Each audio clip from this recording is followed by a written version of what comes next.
అంటే నేను ఒక మాట అడుగుతా ఉన్నా, ఈ ముఖ్యమంత్రిని కానీ ఈ మంత్రులను ఈ ఎమ్మెల్యేలను కాంగ్రెస్ ప్రభుత్వ పెద్దల్ని, మీ 6 గ్యారంటీలను నమ్మి, మీరు ఇచ్చినటువంటి 420 హామీలను నమ్మి, మీరు ఇచ్చినటువంటి వివిధ డిక్లరేషన్ల హామీలను నమ్మి తెలంగాణ ప్రజలు ముఖ్యంగా ఎస్సీ ఎస్టీ బీసీ మైనారిటీలు మీకు ఓట్లేస్తే మీరు ఇవాళ ఈ వర్గాలకు ఇస్తున్నది ఏంటంటే చావులు గిఫ్ట్గా ఇస్తున్నారు.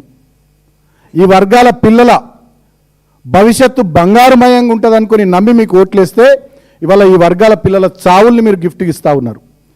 కేవలం వీళ్ళే కాదు, ఇవాళ ఆటో డ్రైవర్లు ఆత్మహత్యలు చేసుకున్నారు సుమారు 42 మంది, రైతన్నలు ఆత్మహత్య చేసుకున్నారు 300 పైచిలకు మంది,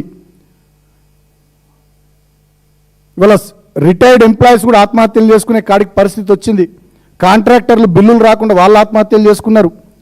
తర్వాత ఫీజు రియంబర్స్మెంట్ రాక విద్యార్థులు వాళ్ళు ఆత్మహత్యలు చేసుకునే పరిస్థితి, కాలేజీలు పెట్టిన వాళ్ళు వాళ్ళు ఆత్మహత్యలు చేసుకునే పరిస్థితి.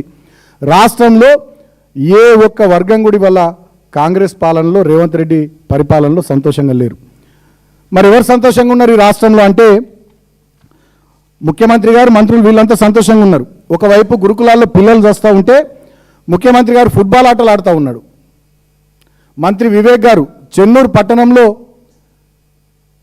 మంత్రిగా ఉన్నటువంటి వివేక్ ప్రాతినిధ్యం వహిస్తున్నటువంటి నియోజకవర్గ కేంద్రమైనటువంటి చెన్నూరు పట్టణంలో గురుకులంలో అమ్మాయి చనిపోతే మంత్రి వివేక్ గారు ఏం చేస్తున్నారు, ముఖ్యమంత్రి గారు ఏం చేస్తున్నారంటే ఎల్బీ స్టేడియంలో ఫుట్బాల్ ఆటలు ఆడుతున్నారు.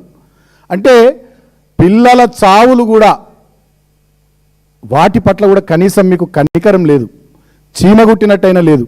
ఇవాళ మీ ఇళ్లలో పిల్లలకు ఇదే జరిగితే మీరు ఒప్పుకుంటారా?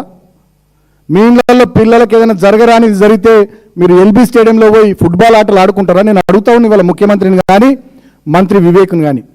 కనీసం ఒక్కనాడు కూడా ఈ గురుకులాలకు సంబంధించి ముఖ్యమంత్రి సమీక్ష పెట్టాడు, మంత్రులు సమీక్ష పెట్టారు, ఎమ్మెల్యేలు సమీక్ష పెట్టారు. ఇప్పటి వరకు చెన్నూరు అసెంబ్లీ నియోజకవర్గంలో కానీ మా మంచిర్యాల జిల్లాలో కానీ ఉమ్మడి ఆదిలాబాద్ జిల్లాలో కానీ గురుకులాల అంశంలో మంత్రి వివేక్ గారు ఒక్కసారి కూడా సమీక్ష పెట్టలే.